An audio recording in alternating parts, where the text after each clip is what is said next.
Hello and welcome to Shootin' the Breeze. I'm WECT First Alert Chief Meteorologist Gannon, and I'm thrilled to have you aboard for this 18th episode. And it's dropping in the heart of the 2024 Atlantic hurricane season. This episode's trivia question is in the spirit of the season, and it's a segment unto itself. First, I must introduce or reintroduce you to the hurricane season concept of accumulated cyclone energy, or ACE. In determining the severity of a given hurricane season, you could look at the total number of named storms, or you could look at the season's ACE, which integrates each storm's intensity and longevity. At the time of this recording of Shootin' the Breeze, the 2024 Atlantic hurricane season has generated over 50 ACE units, largely due to the Caribbean and ultimately Gulf of Mexico Hurricane Beryl. Beryl achieved Cat 5 strength and was on the map for many days back in July, so it was a real dynamo. Now, the average year-to-date ACE for the Atlantic, this recording of Shootin' the Breeze, is 18 units, so 2024 is already way ahead of the game. So now's where we get to the trivia angle. Atlantic ACE varies wildly from season to season. 1983 recorded the lowest ACE in the modern storm naming convention era. My question for you is, which season generated the highest ACE? Was it A, 1954, B, 1996, C, 2005, or D, 2020? I never make it easy on you. All of those years were full of long-lasting, powerful, memorable tropical storms and hurricanes. So give it your best shot, and I'll have your answer when we wrap up Shootin' the Breeze in just a few moments. To keep your First Alert forecast fresh on TV, radio, the web, the WECT weather app, and social media, it takes a team of meteorologists. Eric Davis is the longest tenured meteorologist on the First Alert weather team. And recently, he and I sat down to shoot the breeze. Very happy to be joined by Eric Davis, one of the fine meteorologists here at First Alert Weather. Big month for you. I try to do these bios in a birthday month, so you had a birthday. Happy birthday. And they're starting to add up at this point, I have to say. I'm the dinosaur of the department, just for the record. You're a fine representation of Generation X, my friend. That's right. So you got the birthday, and also, if you haven't heard, 20 years at WECT. Man. Here in 2024. So 2004 is Hurricane Charlie. Yeah, year, I was just going to say that was my first big event I remember. Was covering Hurricane Charlie. Yeah, it was. We had that in Greenville, New Bern as well. So all kind of comes together, but it's got to start somewhere. So tell us about your meteorology journey, when you got interested, where it took you. Well, I think what really got me interested, I was always interested as a kid. I remember my mom used to always say I used to kind of play anchor and weather and stuff. I got away from it for a very long time, but then as I got into high school, we had, of course, two big weather events when I was in high school. I'm sure this will date myself, but Hurricane Hugo, I remember that very distinctly, hitting the Charleston area back in 1989. And then also there was a big tornado outbreak in Raleigh, the 1988 Raleigh tornado.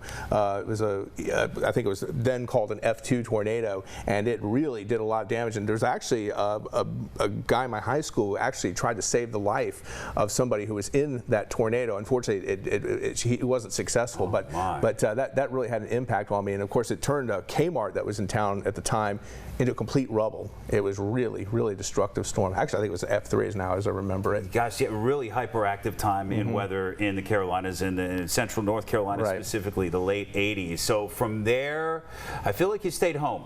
I did. I was a homer. Went to NC State. Great school. Blessed to have it in your backyard. Wolfpack, of course. You know, Wolfpack. There we go. Wolfpack. Big fan. It's finally a good year. It's finally a good year to be an NC State fan. It hasn't been for 30 years, so that's been exciting. But yeah, I went to NC State, graduated there.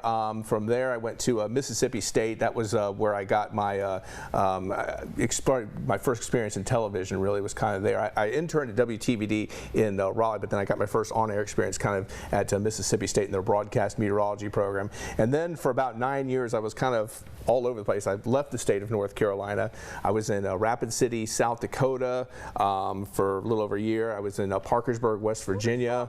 Abilene, Texas, got tornado owl experience there. And then before I came to Wilmington, I was in Lafayette, Louisiana. In fact, I left Lafayette, Louisiana just before Hurricane Katrina hit in 2005. Correct. Yes. Yeah. So I bet a lot of our Shootin' the Breeze viewers did not know meteorologist Eric Davis appearing 4 or 5 different markets before coming back home to North Carolina in Wilmington. So 20 years is a long time here at WECT. We've forged a lot of weather memories and covered a lot of storms together. What stands out to you most in your time covering weather here at WECT? I mean, gosh, I've really had a chance to see a lot of events. I think in addition to Charlie, I think the Regalwood tornado 2006, again, EF3 tornado, just a tragic situation in Regalwood then.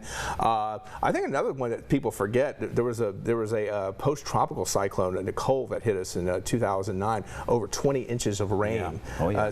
And that was, actually 2010, and that was kind of the beginning. As we know, the 2010s known for just these huge rainstorms. You know, obviously we had Matthew, and of course Florence is probably the ultimate event, and probably a couple other events that stand out. We actually had winter weather at one point. We haven't had a lot in recent years, but 2009, 2010 was kind of a nice stretch of winter weather here in southeastern North Carolina. Yeah, you mentioned a lot of dark horses there because Florence and all the rest stick out for a good reason. But yeah, I do remember that it was 5 days at the end of September in 2010, and one little piece of it was Nicole, but the rest of it was just a tropical fire hose. So yeah, you've covered it all, but you do go home, and when you go home, who's there?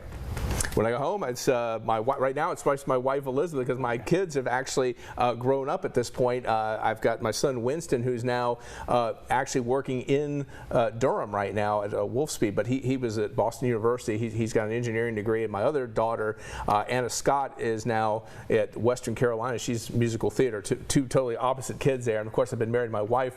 Big anniversary this year. We just had our 25th wedding anniversary this year. Wow. So it's and of course we have a dog. My dog Clyde, you know. It's good to round out the household. So it's not just my wife. We do have a dog right now. Well, those are the finest ways to measure your success. I think your kids are just awesome at what they do. You said diametrically opposed to what they got into. It's really interesting, isn't it? It's pretty cool. And Ashley Isaac Bear, correct, for both? Yeah, right. Yeah, it was Ashley for my daughter and Isaac Bear for my son. Yes. Yeah.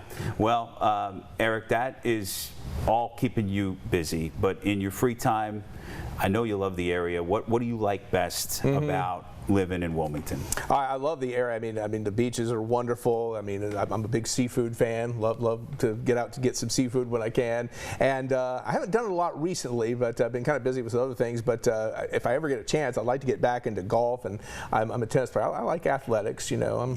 I quite clearly I need to lose a little weight, so I need to get back in shape. But maybe I'll endeavor to do that. Maybe that'll be my New Year's resolution. You got cause to stay busy with the athletics, with that empty nest. Right. Hey, thank you for Shootin' the Breeze with us today, Eric. Absolutely. See ya.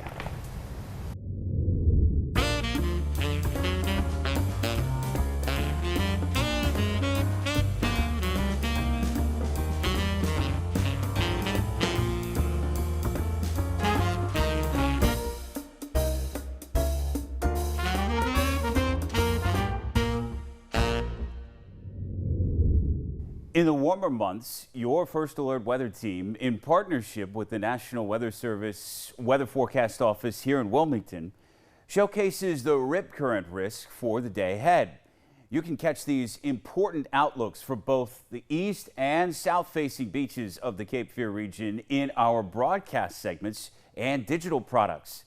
And recently, I hooked up with a couple of National Weather Service meteorologists to shoot the breeze on how these outlooks are formulated. Rip currents are the #1 weather killer in the Carolinas. We have about 10 deaths a year on average over the last 20 years.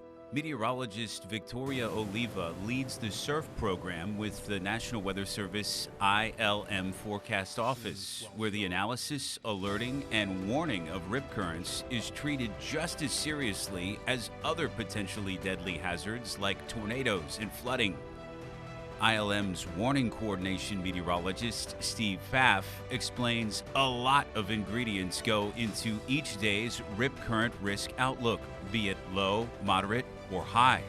We look at swells that are out there, the wave height, the period, the direction that they're coming into the shoreline. Also looking for the local wind-generated waves too. Pfaff says the office's modeling programs have gotten more sophisticated over the years, such that they can better integrate multiple ocean swell and wind vectors at one time. And just as the computers are getting smoother at discovering yellow and red flag danger days, human forecasters have learned to recognize the sneakier setups also. The one that's really intriguing to me is when we have the area of Bermuda High set up to our east and where it's just really stuck in one location, and the western periphery of that Bermuda High is focusing southerly winds into our area. So those southerly winds are creating strong longshore currents, Cape Fear northward up into towards Surf City, but the winds are creating waves that are coming near perpendicular to the shoreline in Brunswick County and causing a very localized rip current outbreak unique to Brunswick County. And unfortunately, in cases like that, we've had 2-3 people die in a week. Each tragedy drives the meteorologists with the NWS ILM office to sharpen their rip current forecasting and messaging. And that includes every day staying connected with those on the front lines of surf zone safety. Wrightsville Beach Ocean Rescues is Wilmington Weather looking for a surf report. Whether you've gone to the beach 100 times, or this is your first time going to the beach, check the forecast. Know whether or not the conditions are going to be bad. And when you're at the beach, ask the lifeguard. The lifeguards know what they're doing. They've been on the beach all day. They can tell you if it's too dangerous, where certain areas might be best to avoid. Much of Oliva's work is focused on what's become known as one of the most dangerous setups for Carolina rip current tragedies, and one we've profiled here back on episode 11 of Shootin' the Breeze. That is powerful hurricane well offshore with gorgeous beach weather here at home. It's a setup we can often find ourselves in months like August, September, and October. So keep a lookout with us and tell your friends and visitors.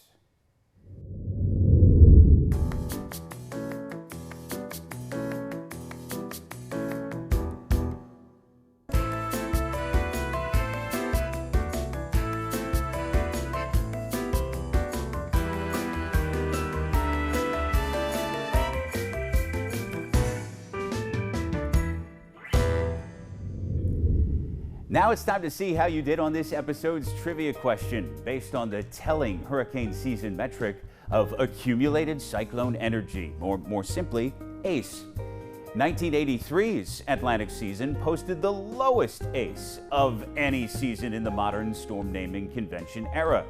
Your task was to pick from this list of 4 absolute bangers of Atlantic seasons as to which one had the highest ACE.